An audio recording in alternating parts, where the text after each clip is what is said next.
Considere os espelhos planos E1 ao longo do eixo X e E2 ao longo do eixo Y. E a haste uniforme de 0,40 metros paralela ao eixo X, na extremidade a figura.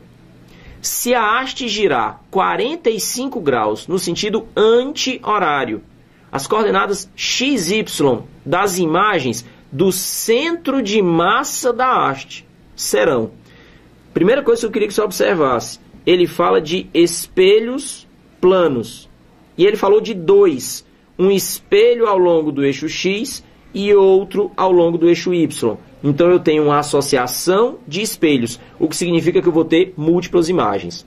Segundo, ele coloca o objeto e gira o objeto.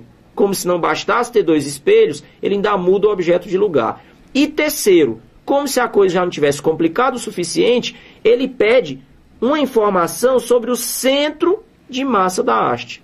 Mais uma vez, vou repetir o meu recado. O que foi que a gente veio lembrar vocês nessa véspera de prova? Mais do que o conteúdo, é a experiência de prova, a tranquilidade na leitura e a capacidade de interpretação. Porque os caras vão tentar, é o costume da banca, surpreender vocês pedindo as coisas clássicas de um jeito diferente. Então raciocine comigo. Se você estudou conscienciosamente, está com a matéria em dia, fez o máximo de questões que podia, então você pode dizer que sabe física, mas você vai ser desafiado na prova do final de semana.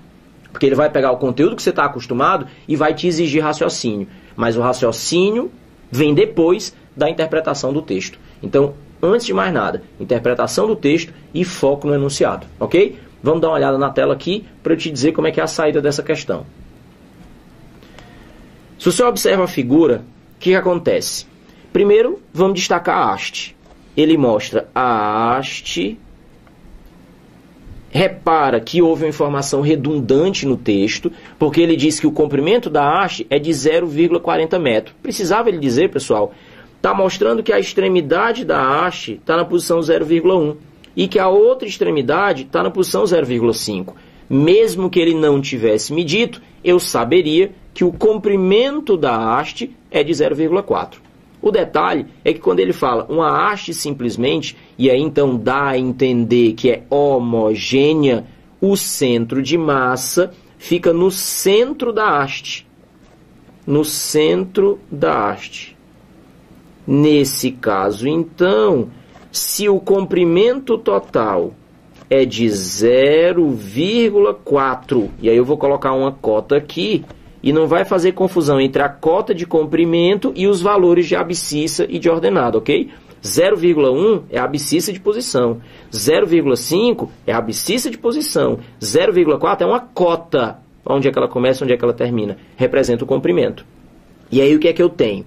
Ele diz que a haste vai girar no sentido anti-horário. Então o que ele faz? Ó o giro da haste, ó, sentido contrário aos ponteiros do relógio. E ela não gira de um ângulo qualquer, ela gira de um ângulo de 45 graus. O que acontece? Esse centro de massa que estava ali, ó, gira junto com a haste. É um movimento circular em torno daquela posição ali, ó, que seria o ponto de apoio da haste. A haste gira como uma alavanca. E esse centro de massa vem parar bem aqui nessa posição. Agora não te esquece que o que ele está pedindo é para relacionar tudo isso plotado em cima de um sistema de eixos cartesianos. E aí, mais uma vez, a história de quebrar o paradigma. A gente está acostumado com o eixo X apontando para a direita. Aí a F1 vai e põe para a esquerda. A gente está acostumado a colocar o eixo Y para cima. E a F1 vai e coloca para baixo. Entenda, não tem nada que obrigue que o eixo X tem que ser para a direita. E nada que obrigue que o eixo Y tem que ser para cima. Mas é o que a gente está acostumado, é o campo comum, é o paradigma. A F1 faz de tudo para quebrar isso e te desafiar na hora da prova. Agora, se a gente quer encontrar as posições do centro de massa em relação ao eixo X e em relação ao eixo Y, eu preciso ficar concentrado nesse triângulozinho que se formou bem aqui, ó. Aqui vai aparecer uma coordenada do centro de massa na nova posição que ele adquiriu, e aqui vai aparecer a outra coordenada.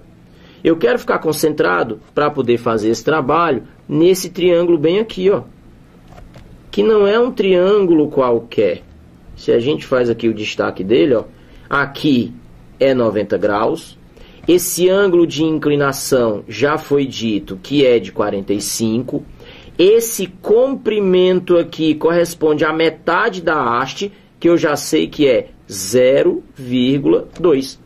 E eu gostaria de saber quanto vale esse comprimentozinho aqui, ó. Vou chamar de D. Observa que se nós estamos diante de um triângulo retângulo, a gente pode usar uma trigonometria aqui. Nós temos a distância D como sendo o cateto adjacente ao ângulo de 45. Então, nós poderíamos dizer que cateto adjacente sobre a hipotenusa, cateto adjacente ao ângulo de 45 sobre a hipotenusa, representa o cosseno de 45. Então, cosseno de 45, o cateto adjacente sobre a hipotenusa. O detalhe é que, quando a gente pensa logo em raiz de 2 sobre 2, não deixa de reparar que o enunciado já diz para você usar o seno e o cosseno de 45 como sendo 0,7. Então, vamos entrar no jogo. Esse D, então, seria 0,7 vezes 0,2, o que vai me dar 0,14. Agora, de novo, a observação da figura e cuidado com o que é cota e com o que é posição. 0,14 é o comprimento que vai daqui do início até esse ponto que corresponde à projeção do centro de massa. O detalhe é que essa posição de começo já é a coordenada 0,1. Somando esse comprimento da cota, que é 0,14, a gente vai encontrar essa posição aqui, ó, 0,24. Então, 0,1 é a posição de início, mais o comprimento D de 0,14, o que vai me dar a coordenada final 0,24. Repare, inclusive, que a figura está na proporção, ó, 0,1, 0,3, 0,2 bem aqui no meio, 0,24 passando um pouquinho. Agora, vamos responder a questão plotando em cima dos eixos. Vamos trazer esse eixo um pouquinho mais para cá, ó. Na hora que a gente tem o eixo X apontando para a esquerda, o eixo Y apontando para a direita, o meu centro de massa, que tem essa posição aqui como sendo 0,24. E essa posição aqui, já que o ângulo é de 45 graus, também, pessoal, 0,24. Agora, não te esquece que você tem um espelho plano colocado nessa posição. E que a distância do objeto até o espelho plano é sempre igual à distância da imagem até o espelho plano. Se daqui para cá a gente tem 0,24, lá para trás a gente vai ter menos 0,24. A mesma coisa eu posso dizer para o espelho 2 que está colocado em cima do eixo Y e vai conjugar uma imagem também desse objeto. E de mais uma vez, a distância do objeto até o espelho plano é igual à distância da imagem até o espelho plano. Se essa distância é 0,24, atrás do espelho ela vai ficar valendo menos 0,24. Agora aí vem mais um desafio da EFON. Dá uma olhada nas alternativas para você entender do que é que eu estou falando. Você tem na alternativa A 2 pares de coordenadas, como se nós tivéssemos duas imagens conjugadas. Na alternativa B a mesma coisa, na alternativa C a mesma coisa. As alternativas D e E mostram 3 pares de coordenadas. Sabe por quê? Porque quando a gente observa a figura, se a questão é de associação de espelhos, tu não vai esquecer que o número de imagens é igual a 360 sobre θ menos 1. E que quando esse ângulo θ entre os espelhos é de 90 graus, você vai ter a formação de 3 imagens. Porque então, o espelho 1 conjuga a imagem 1, o espelho 2 conjuga a imagem 2, e por conta do ângulo de 90 graus, existe a conjugação de uma terceira imagem, que nesse caso é a imagem da imagem, que vai ficar bem aqui nessa posição, ó. Então, para início de conversa, já derruba aquelas alternativas que só falavam de duas imagens. Agora a gente tinha uma pegadinha razoável aqui, ó, para quem não lembrasse da terceira imagem. Pensando na terceira imagem, as coordenadas já foram encontradas. E aí vou te chamar a atenção para mais um detalhe. Como se não bastasse o desafio suficiente do modo como a questão foi apresentada, olha o que a EFON apresenta aqui na alternativa E. O que eu disse no começo da questão, a diferença entre o que é posição, o que é coordenada de posição e o que é cota.